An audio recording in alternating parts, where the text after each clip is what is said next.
Do you ever cry? Yes, whenever I look at you. You may not see my tears. You may not hear my cry. But always when I look at you, the cry is there. Because of that, I go on working on you. It is not only to help you come out of your misery, it is to help myself also. If you come out of your misery, I will come out of my misery that is created by your misery. It is said that when Buddha reached to the ultimate's door, he stopped there. He won't enter in. The door was opened. The devas, the gods were ready to welcome him in. But he won't enter. The devas asked him, "Why are you standing there? Come in. And we have been waiting for you since ages. And you are welcome. You have returned home." Buddha said, "I will stay here. I will have to stay here until the last human being passes by me and enters the door. I cannot enter." This is a beautiful parable. Don't take it literally, but it is true. Once you become aware, once you become a being, once you are, infinite compassion arises in you. Buddha has made compassion the criterion of enlightenment. Once you have attained, now you don't suffer for yourself, but you suffer for others. Seeing the misery all around and seeing the whole absurdity of it, seeing the possibility that you can come out of it immediately right now, and still you go on clinging. By one hand you push it away, by another hand you pull it close.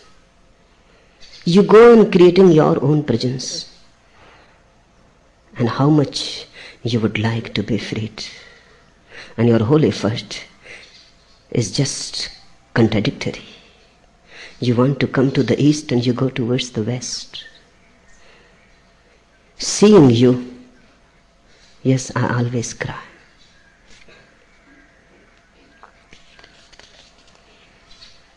The second question. For 10 years I have identified myself as a poet. But since I took sannyas 10 days ago, it has become unimportant to me whether or not I ever write another verse. Even though I have often heard you praise the poet, what has happened? First thing, you cannot be identified as being a poet, because the poetry is something that happens only when you are not there. If you are there, it will be just rubbish. It happens only when you are absent. That's why it is so beautiful. It comes into your emptiness. It fills you, your vacuum. You become pregnant with the unknown,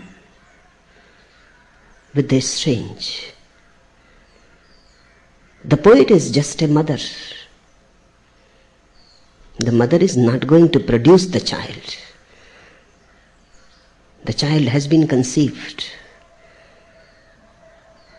At the most, the mother is tending it, caring deep within her heart, trying to give it a body, not the soul. Poetry comes to you just like a child is conceived, in deep love, in deep receptivity. You become a womb, and the poetry is conceived. It is a pregnancy. And one has to be very careful, because miscarriage is always possible. You can abort. You can be too much in a hurry and you can destroy. Allow it to settle within your being. It will take its own time. It will grow by and by. It will grow in your unconscious. Your conscious is not needed. Your conscious will be an interference. You forget about it. Let it grow. You will feel heavy. Your whole being will be as if carrying a burden. Nice, pleasant, but still a burden. And one day, the child is born. In that moment, only the child is not born, the mother is also born. When the poetry is born, then the poet is born. It is not the poet who writes the poetry. In fact, it is the birth of poetry which creates the poet. You were not a poet before it, only by its birth. The woman becomes the mother. The mother is a totally different category than an ordinary woman. A woman is a woman. Mother is totally different. She has conceived something of the beyond. She has carried the beyond into her womb, and she has given it a body. The poet is born when the poetry is born. It is a shadow of the poetry, a consequence of the poetry. It succeeds poetry. It does not precede it. There was no poet before. There was no mother before. There was a man, there was a woman, but there was no poet, there was no mother. The mother comes in existence after the poetry has happened. But ordinarily, whatsoever you call poetry is not poetry. It is just a mind thing. You think it, you write it. Whatsoever you write is prose. Whatsoever God writes through you is poetry. It may have the form of prose. It doesn't matter. Whatsoever Buddha says, Jesus says, is poetry. The form is prose. That is not the point. But because God writes it, the whole writes it through the part. The ocean tries to give you a message through the drop. Whenever you write, it is prose, ordinary prose. Whenever God writes through you, it is poetry. It may be prose. It is still poetry. You cannot be identified with being a poet. That will be a disturbance. That will destroy the whole music and the whole harmony. So it is good that the identification is dropped. Good that you have forgotten about poetry. Good that now it doesn't seem in any way to affect you whether you write or not. This is the right situation. Now for the first time there is a possibility poetry may happen. I cannot say it will happen, because poetry cannot be predicted. If you predict it, again the mind will start functioning and waiting and trying and doing something about it. No, you completely forget about it. It may take months. It may take years. It may take your whole life. But someday, if you have really forgotten completely your identification, you will become the medium. Something will flow through you.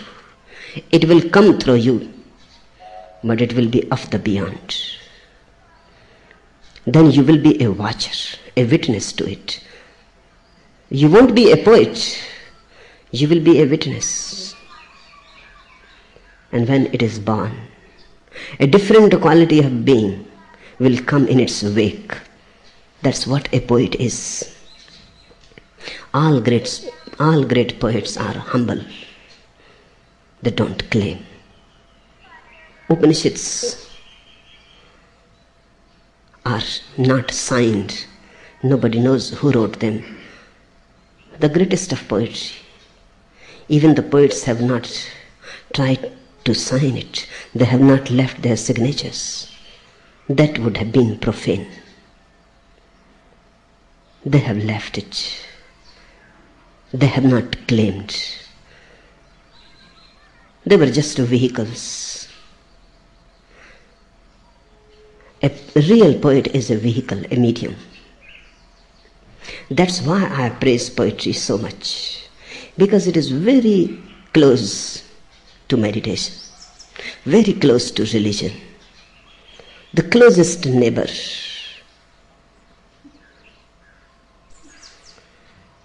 The politician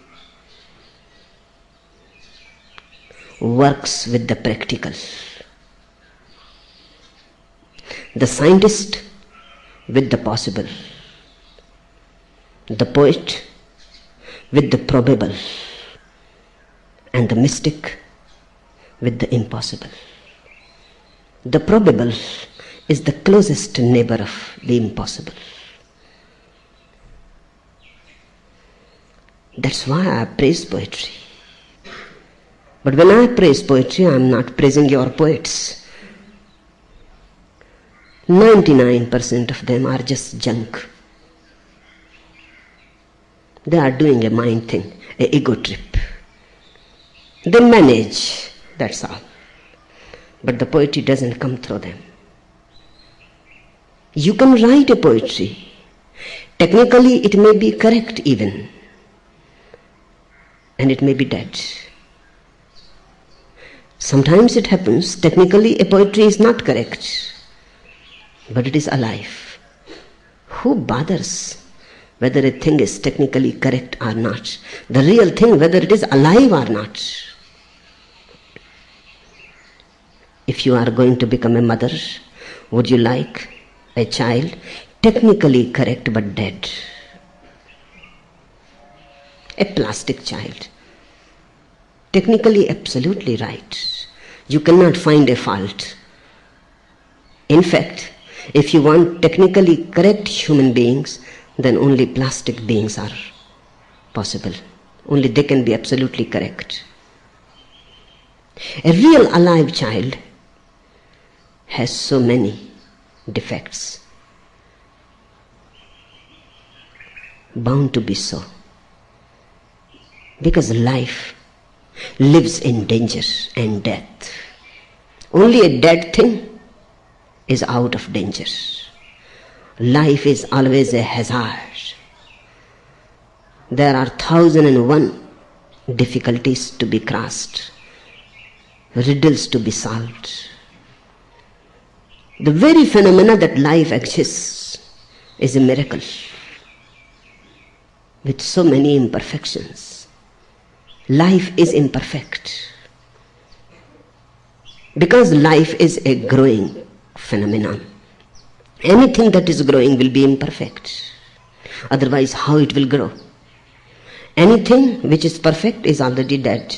It is good for the grave. You cannot do anything else with it. 99% of your poets are just junk. They give birth to dead children. Sometimes, and only sometimes, rarely, a poet is there. And whenever such a phenomenon exists as the poet, which is a miracle on the earth, just next to the mystic, one step more he will become a mystic. If the poet tries a little more to be on his wings, he will become a mystic. If the mystic, in his compassion, descends a step towards you, he will become a poet. Poetry is a communication of the mystery of life. Unless you have felt it, how can you communicate?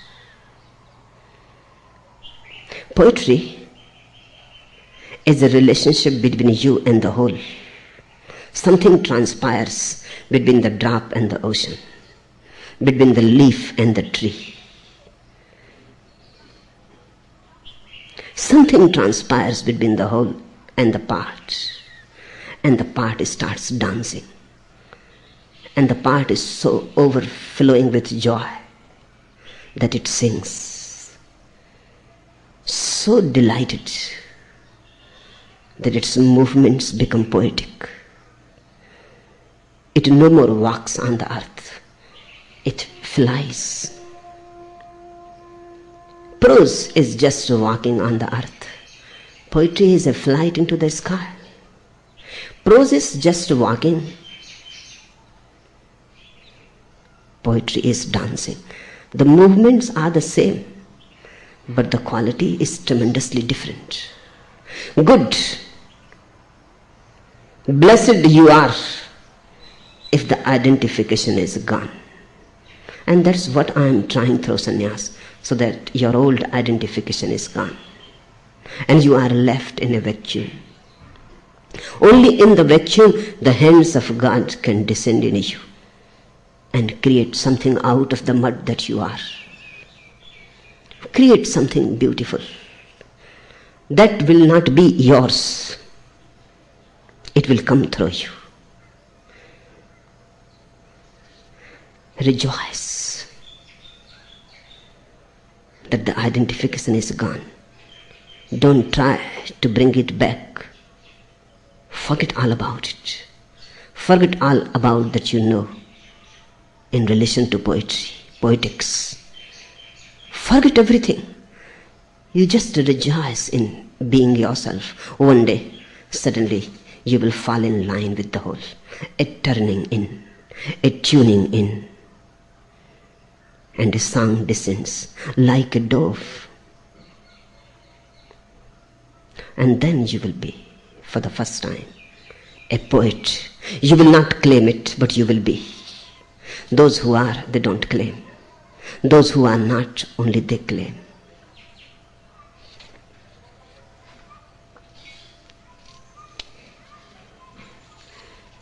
The third question, I feel as an actor in a play, and I don't always like my role in it.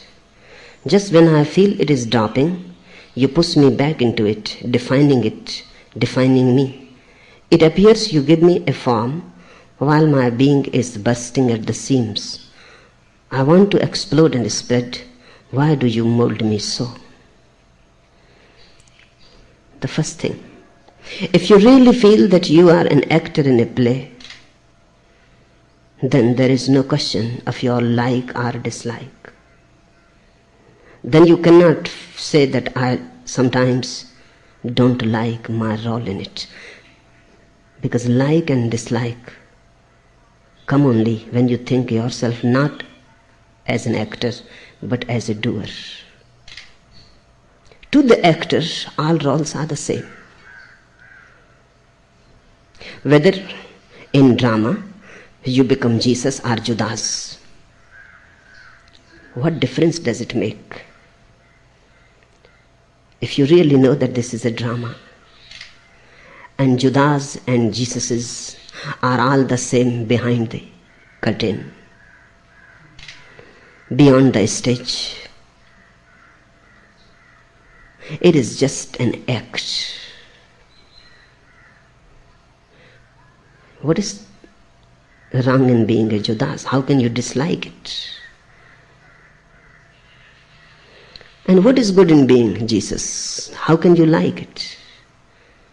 The like and dislike exists only when you think you are the doer. Then good and bad come in. Then judgment, valuation.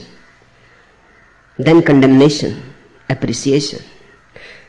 Then the duality enters. Only with the doer, the duality enters. If you are an actor, it is all the same, whether you are a Judas or a Jesus. Once you understand the point that life is just a great drama, finished with likes and dislikes, then whatsoever the whole wills, You do it.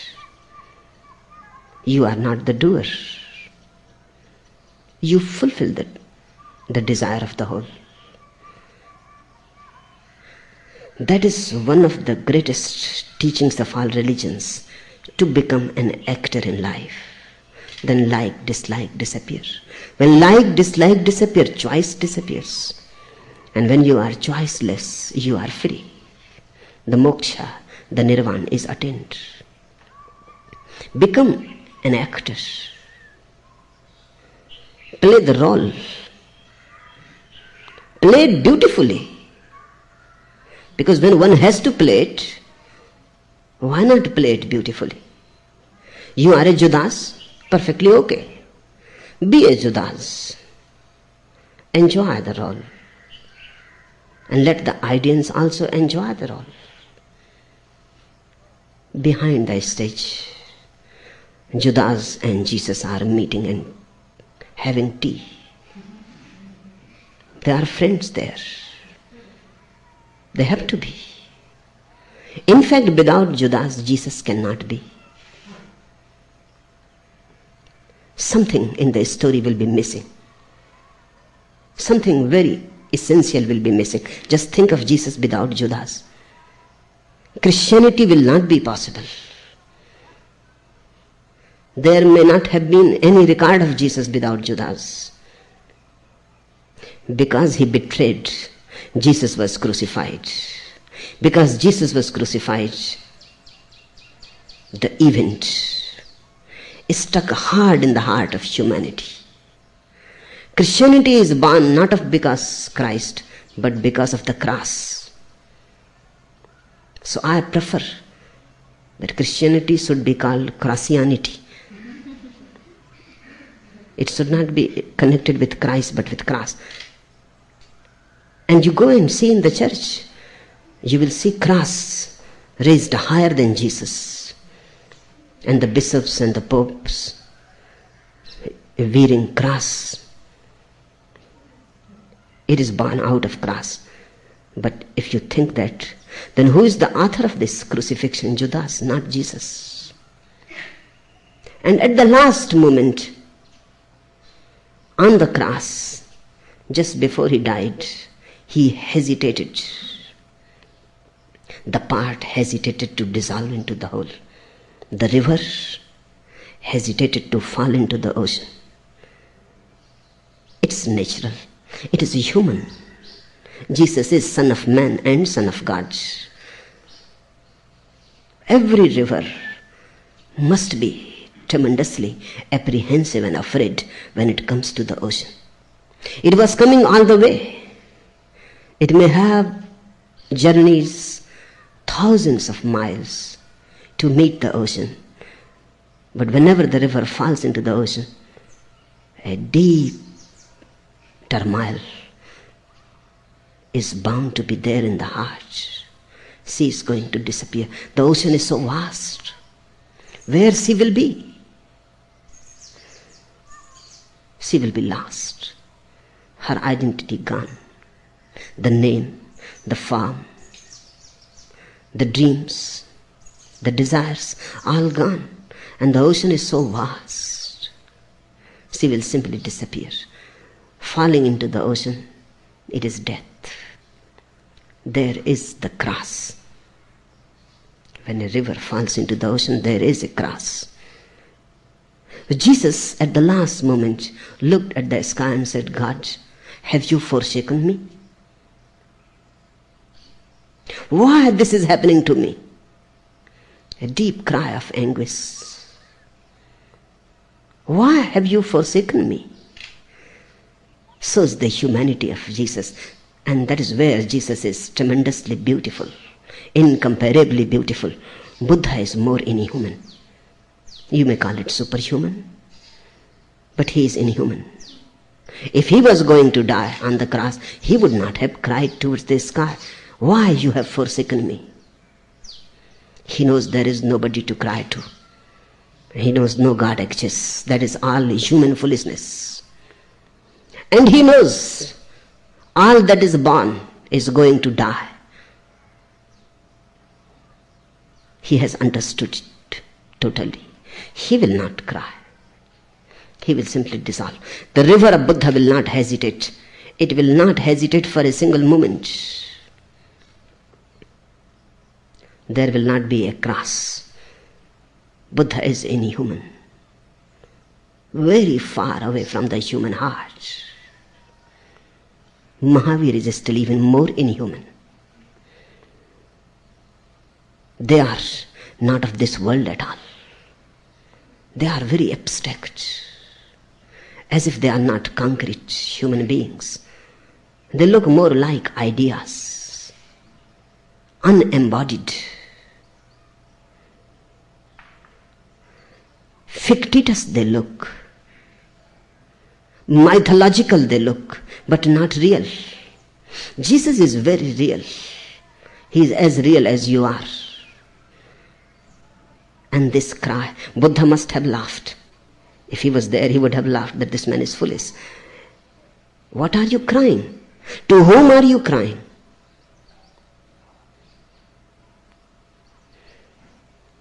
In Lewis Carroll's beautiful book,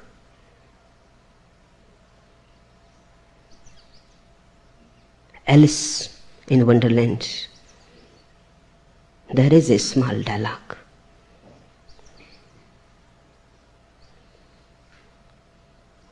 Tweedledum says to Alice that for what are you crying?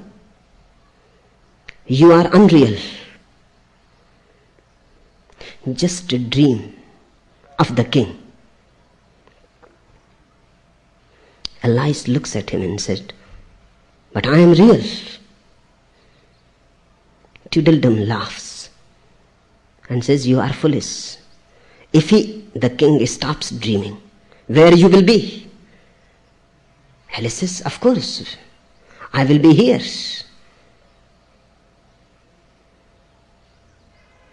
Tweedledum laughs again and says, you fool, if he stops dreaming, you will simply disappear. You are a figment of his dream. Don't cry. How can you cry? You are unreal. Alice goes on crying and says, if I am unreal, then who is crying? If I am unreal, then what about these tears? Tweedledum says, you fool. You think these tears are real? Are your crying is real? Buddha would have laughed. Sankara would have laughed. What are you doing? This whole world is Maya, the dream of the king. You are just part, a figment of it. You are not real. You are unreal. Disappear. Why you are saying you have forsaken me? Who is there to forsake you? But not Jesus. He cries. Tears may have flowed through his eyes. He is human as you are, rooted in the earth as you are. He is very earthly. But not just earthly, just not mere earthly. He is more. He cried. For a moment he became even angry and annoyed. And he said, what are you doing to me? Have you forsaken me? And then he understood. The river agitated, then understood, then moved into the ocean. Then he said, I understand. Thy will should be done, not mine. The part ready to fall into the hole. He is earthly, he is heavenly both. He is a great bridge. At the last moment, he understood the whole thing as just a role to be played. Thy will should be done, not mine. Then it becomes acting. If it is your will, then it is doing. This is the difference. You ask me, I feel as an actor in a play. You must be thinking as an actor in the play. Because the next part of the sentence denies it. And I don't always like my role in it. If it is just a play, then why bother? Be a Judas or be a Jesus, it is all the same. From where the valuation comes of like and dislike. The ego exists in your likes and dislikes. In your choice exists the ego.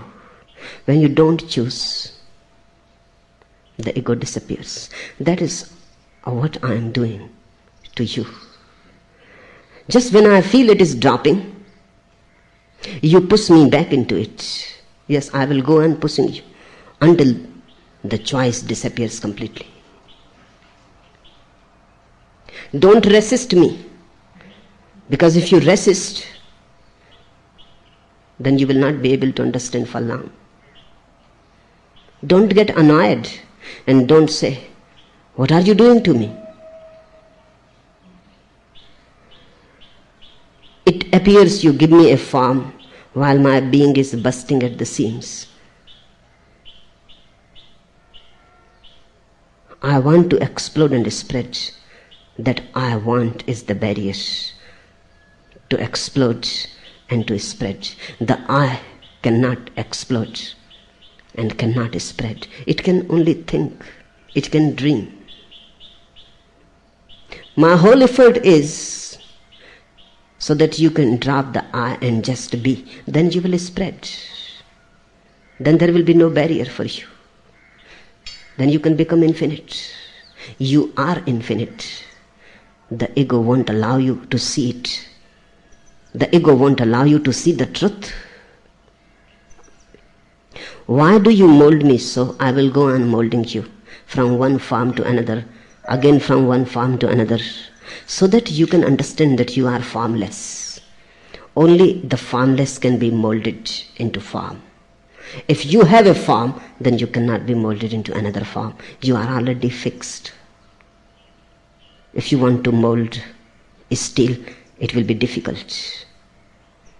You can mold mud easily. Why? Why not steel? Steel has a more fixed form. You can say in this way, steel believes in a more fixed form. The steel is deceived by a more fixed form. The mud is not so much deceived. Then there is water. Formless, fluid. You put it in a jar and takes that form. You move it into another jar. Never for a single moment it resists. It takes another form. It is fluid. Allow me to mold you in many forms. Because only changing from one form to another, somewhere in between, you will become aware of the formless. There is no other way to become aware of the formless. Moving from one form to another. Just in the middle somewhere, when the old form is gone and the new has not arisen, in that interval, someday you will become aware. That's what God Himself is doing. Goes on changing your forms. Sometimes you were a plant, then you were a bird, then you became an animal, then you became a man, sometimes a woman, sometimes a man, sometimes black, sometimes white, sometimes stupid, sometimes intelligent. He goes on changing your form. Because that is the only opportunity. Changing the form, somewhere in the middle, one day you will become aware. And then the whole thing is an acting. Then you will be able to say, "Thy will should be done, not mine." That moment you are freed. When you can say with your whole heart, "Thy will should be done, not mine," you have disappeared. The river has fallen.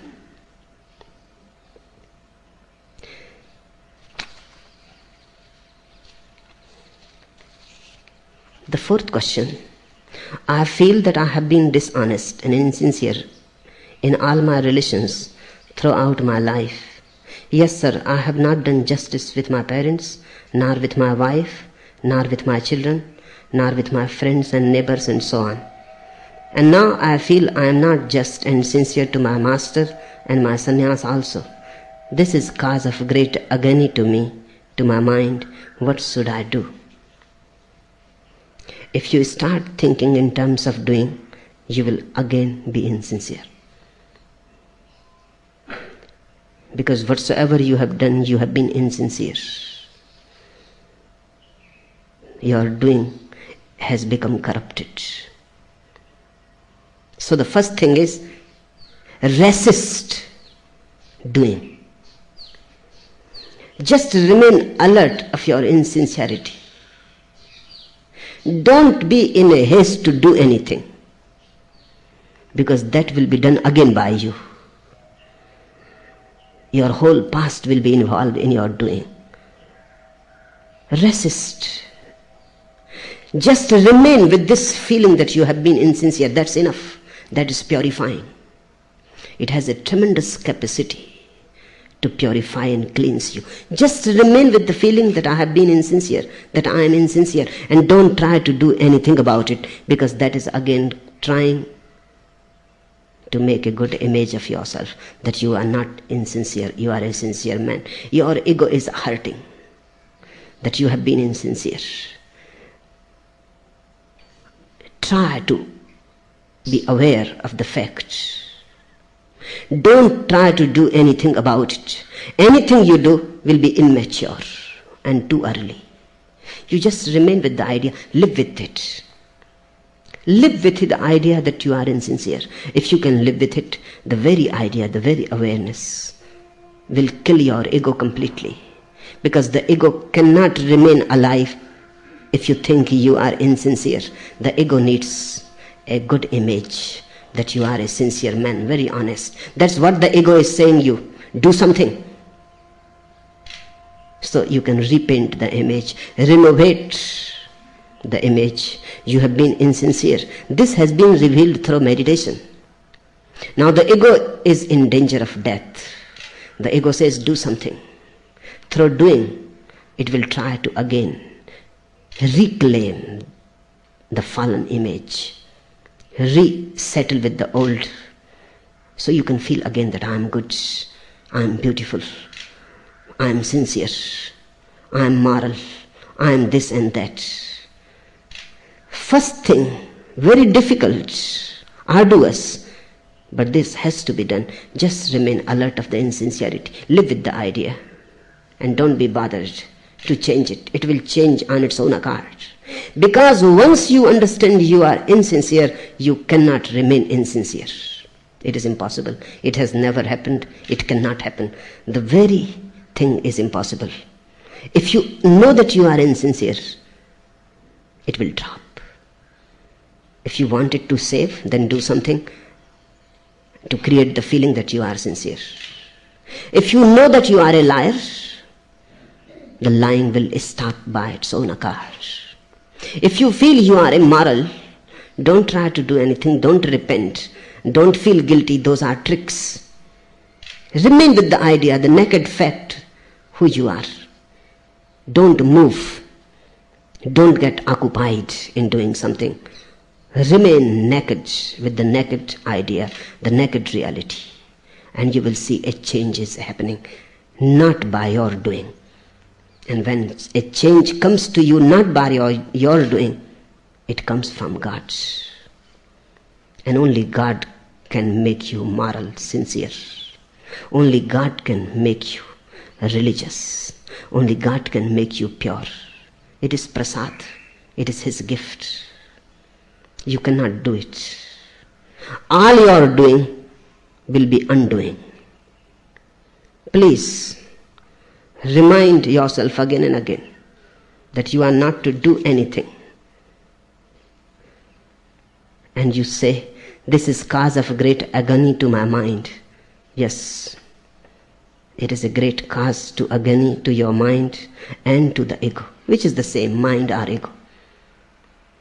Because the ego feels hurt. You and so insincere, and you had always believed that you are a very sincere man. You had always believed that you are a pinnacle of man, a crescendo of humanity, purest gold. You had always believed that. Now meditation has broken a window into the falseness. You have been able to look into yourself, the reality. You have come across a mirror. Now don't try to escape from it. Remain with the fact. Whosoever you are, that is your reality. Remain with the fact. If you can remain with the fact, you will change. But that change will not be your doing. It will happen. And when a transformation comes to you, it has a totally different grace. Whatsoever you do will always be tiny, mediocre, and finally useless. Whatsoever God does to you is infinite. Only that can be infinite, which comes from the infinite. Don't try to do anything. Accept the fact. Remain with it. Relax. And suddenly, there will come a transformation. I teach sudden transformation. And I teach transformation by God, not by you. You are just to allow Him. That is all that you have to do on your part. Open the door. Wait. Just open the door. That much you have to do. Allow. So that when He knocks at the door, you can welcome Him. When He comes, you can recognize Him. When He comes, you can call Him in. Just don't sit with closed doors, that's all. And meditation is nothing but that, opening the door. Meditation will not give you enlightenment. Remember, no technique can ever give you enlightenment. Enlightenment is not technical. Meditation can only prepare the ground. Meditation can only open the door. Meditation can only do something negatively. The positive will come. Once you are ready, it always comes. Please don't try to do anything, just be.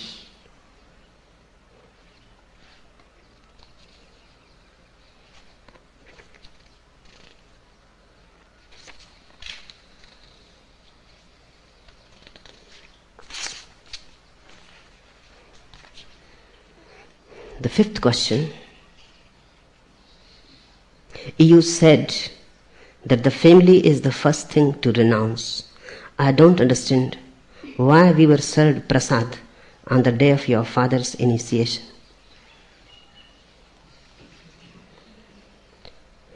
The family has to be renounced. That's true. I have renounced my family. But my family is rare. They have not renounced me.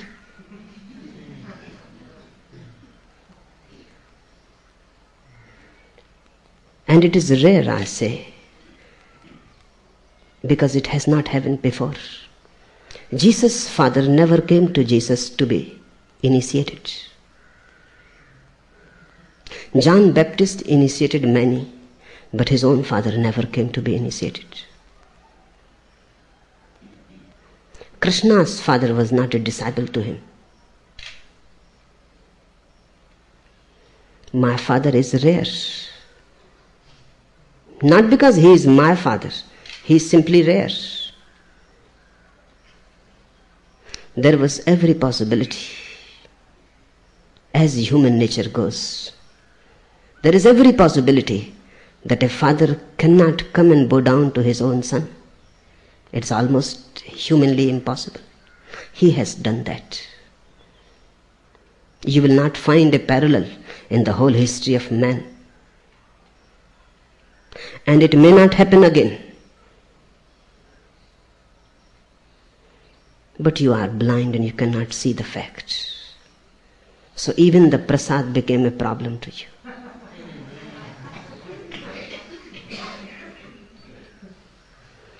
Just think of bowing down to your own son. Coming to the feet of your own son, being initiated. A tremendous humbleness. A tremendous innocence is needed. That is one of the most difficult things in human relationship.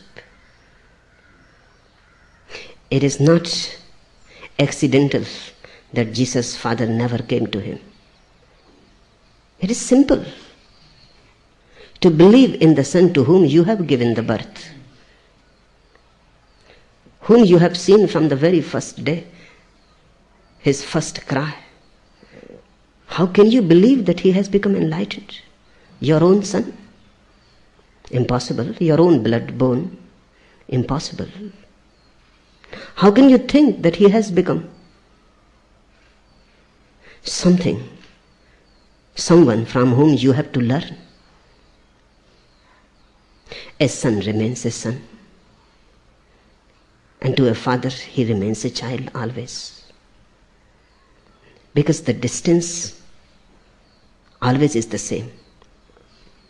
If my father was 20 when I was born, that 20 years distance has remained the same. It will always remain the same. If I am 45, he will be 65. I cannot come closer to him. In age, he will be always 20 years more experienced than me. And to come back to me and to surrender, you cannot realize the significance of it. That's why you ask such foolish questions.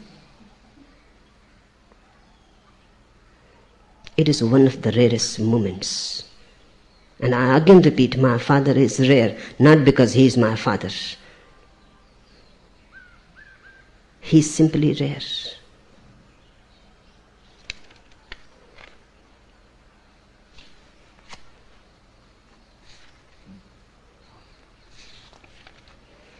The sixth question, Jesus became the Christ on the cross or when he came out of the Jordan River? Are there stages of Christhood also? There are no stages.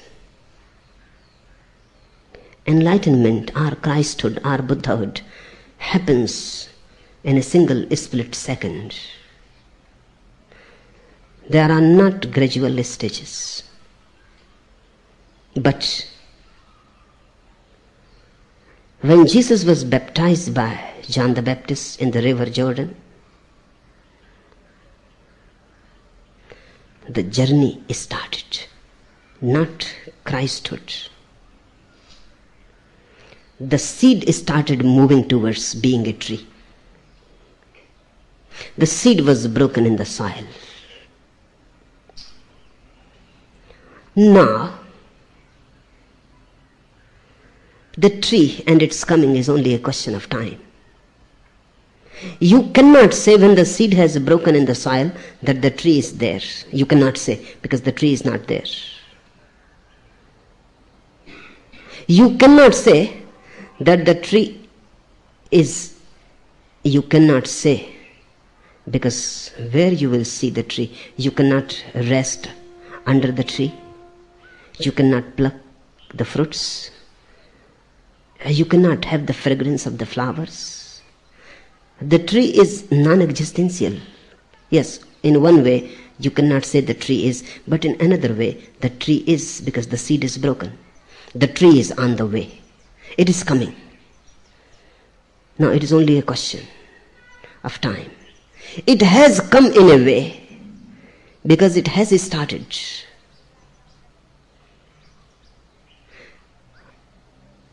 The day John the Baptist initiated Jesus, the seed was broken. Heavens opened, and the Spirit of God, like a dove, descended. This is the beginning, not of Christhood, beginning towards Christhood. The seed moving towards the tree. Jesus became Christ on the cross when he said, "Thy will be done, not mine." That day he became a tree. He became a big, vast tree, Thousands can take shelter under him now. It bloomed. It filled the whole earth with fragrance. So in a way, you can say that on the Jordan, when he was initiated, the first glimpse was achieved. On the cross, the last. It depends how you want to express it. But I think I have conveyed the meaning to you. He started on the journey towards being a Christ on that day. You can call him Christ also on that day. It is just a question of how to express it. But my emphasis is that he moved towards Christhood. He became Christ on the cross. Christhood or Buddhahood or Nirvana, Moksha, enlightenment, they happen in a split second. They have no gradualness about them. They are sudden transformations.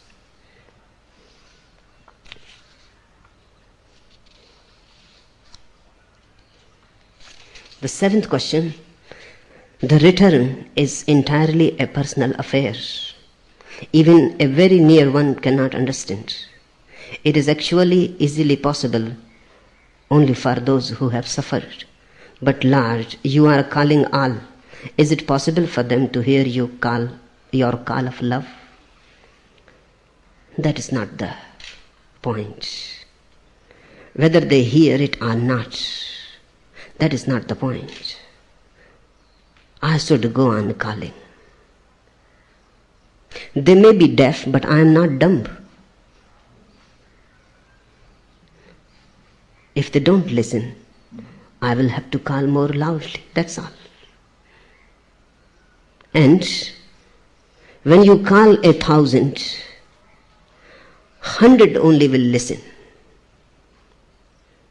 And one can never know who will be the 100. You call 1,000, 100 will listen. The very nature of call is such that only those who are just near awakening can listen it. Only those whose sleep is almost complete, who are nearing the morning and are getting ready to wake. Only those who can listen, but you cannot see who will be those. Call 1,000, 100 will listen, and only 10 will start moving, 90 will listen and still will not move. They will listen, but they will not understand. Or they will understand something else. Or they will misunderstand.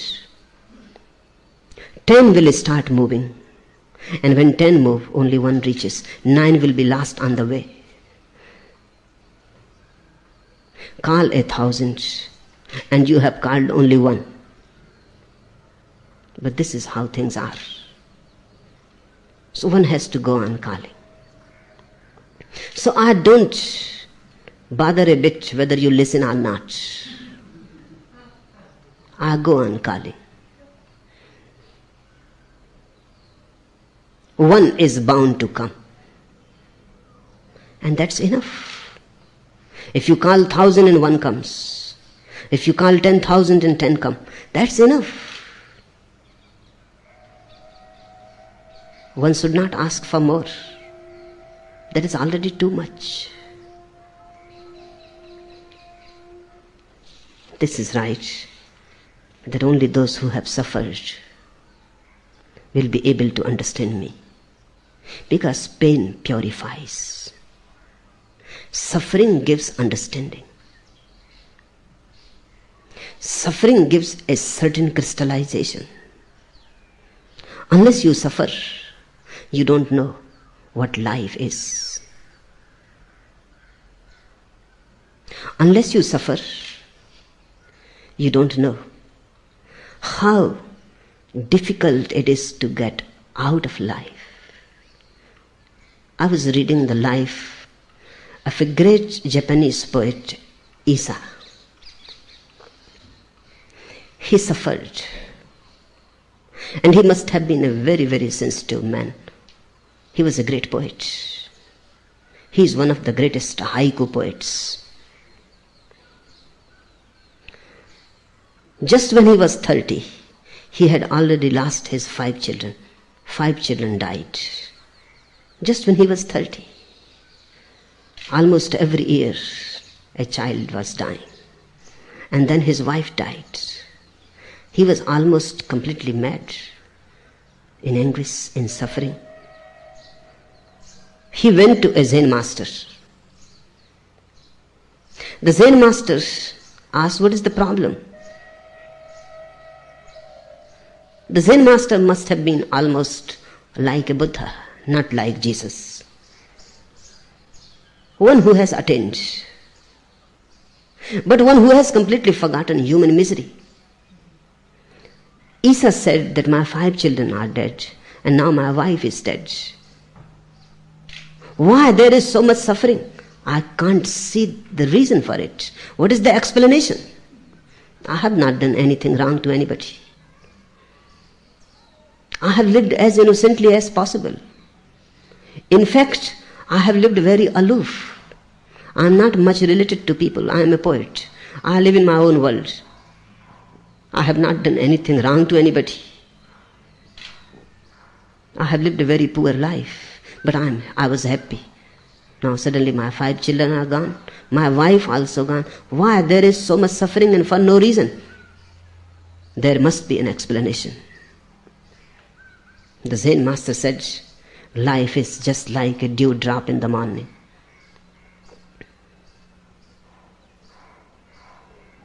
It is the nature of life that death happens. There is no explanation. It is the nature of life. There is no need for any special reason to be given. Life's nature is like dewdrop.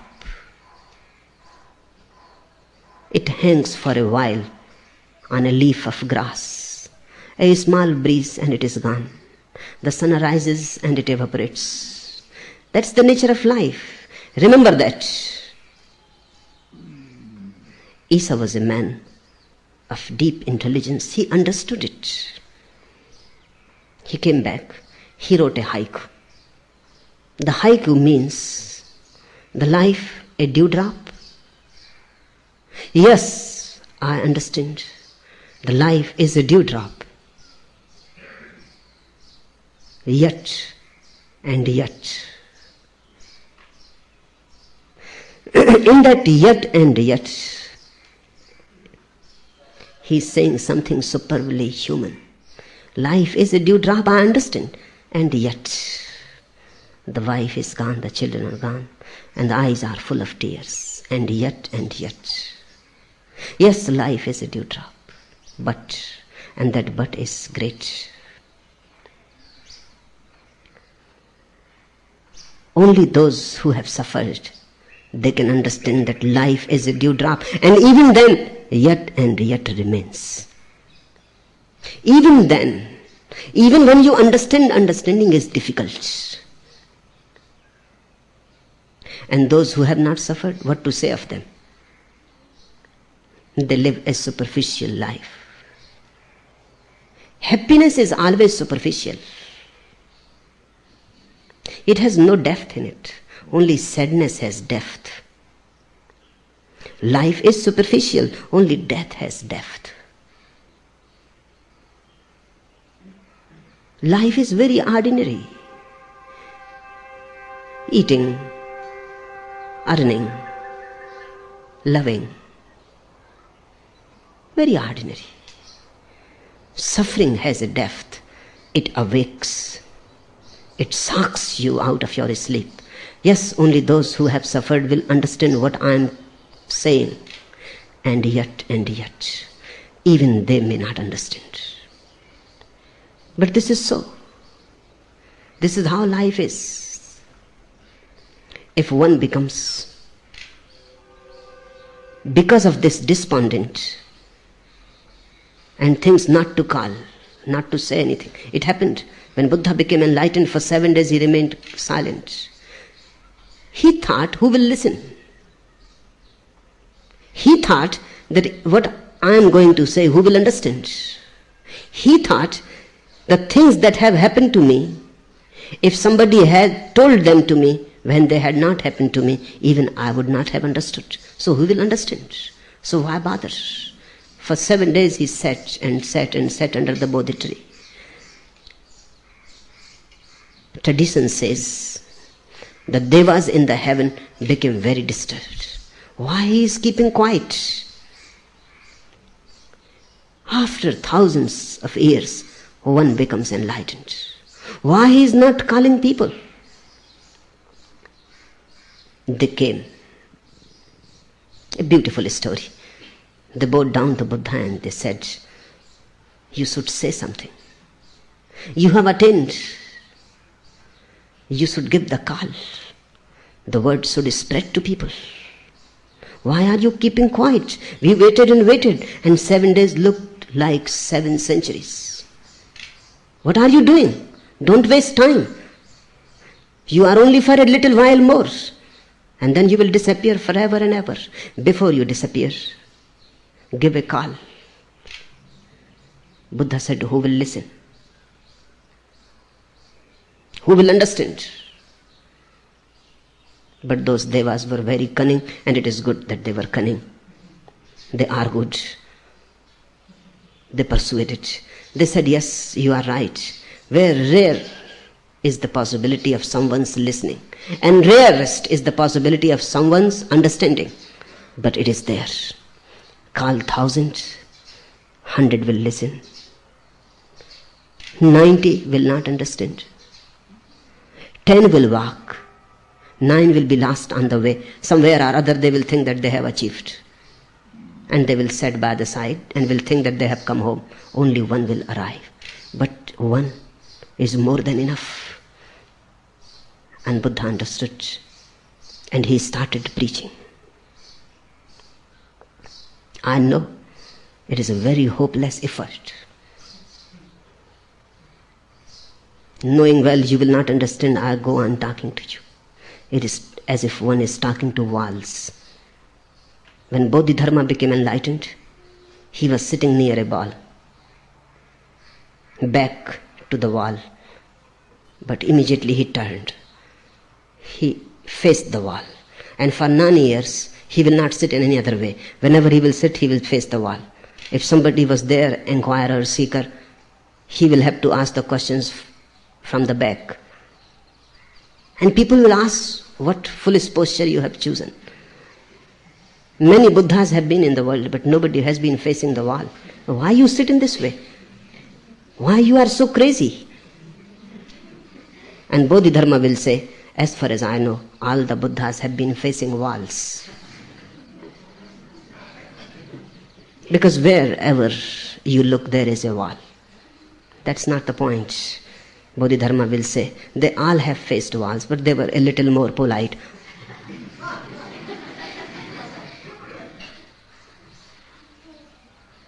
He will say, I am not so polite. That's all. I don't bother a bit what you think of me. I will turn only my face towards you when I will see that someone is there who can understand me. For 9 years, he faced the wall, then came one man. And the man said, turn towards me, otherwise I will kill myself. He was having a sword in his hand. But still, Bodhidharma won't turn. He cut his hand and said, look, the hand is gone. Now the second thing will be head. Then Bodhidharma turned. He said, wait, so you have come. Because only those who are ready to behead themselves, they can understand. Enough for today.